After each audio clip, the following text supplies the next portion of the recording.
Welcome back. So now I want to add my first event to this. And how do I do that? Well, it's fairly simple. So first of all, I want to remove this stupid text block here and actually add an actual label and a text box. So I'll just delete this guy and paste in some code I have right here. Boink. Look at how simple it is for me to copy paste code. It's just awesome way to reuse code. So here I have a stack panel and I'm telling it the stack panel should be placed in position 2, 0, 1, 2. So there we have a stack panel, and then I'm telling it I want the first content to be a label in the stack, and then I want the second to be a text box. If I continue doing this just to show you, it would actually just stack them up here. Let me save this. So that's the stack panel. It fails right now, so let's call it txt email instead. There we go. Email, and let's just call this email. So that's the stack panel for you. It'll just stack them down step by step. Let me zoom a bit so you can actually see it better in the panel itself. There we go. So here you'll see that for each I put in there, it'll just ding, ding, ding, ding, stack them. That's the power of the stack panel, right? And you can do it either vertically or horizontally. Let me just select the stack panel and just show you the property of layout here. And then you could select horizontally instead, and it will stack them in that direction instead. That doesn't look very nice, so I'll go back to vertically. There we go.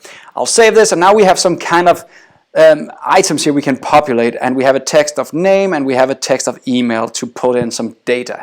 Okay, let's look at the view, because I need the list box to actually, when I click a button, I need to send an event using the event system inside the .NET framework.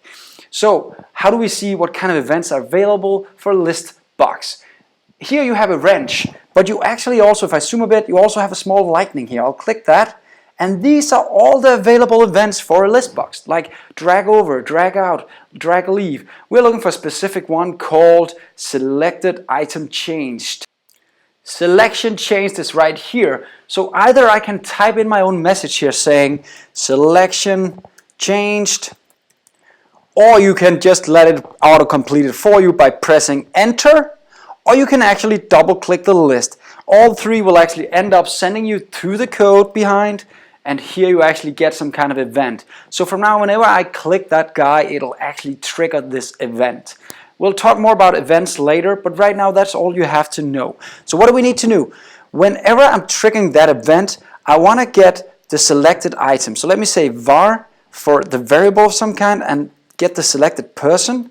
And I do that by saying I want the list of persons dot selected item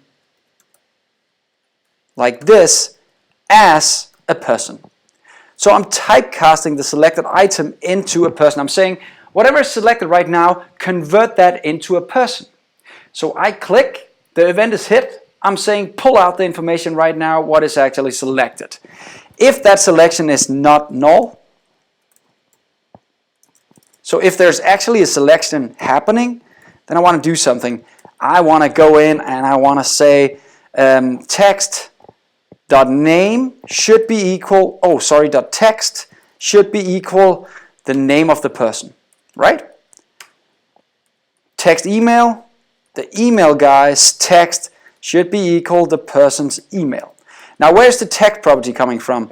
Let's go back to the view so I can show you where the text property is coming from. Let me just click this guy right here and scroll over, go back to the wrench, and here you'll notice there's actually a text property right here. If I start writing something in here, cheese, you'll see cheese popping up here. So that's actually just a way for me to go in and write the text right there. So let me just save this again with an empty space. Let's try and run this now and see what happens. Now it should actually, whenever I click something, it should show the text of the specific user under name and email.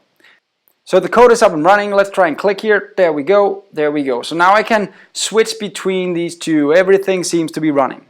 See you in the next lesson where we'll start actually adding some kind of buttons over here so we can make it editable or something like that. See you next time.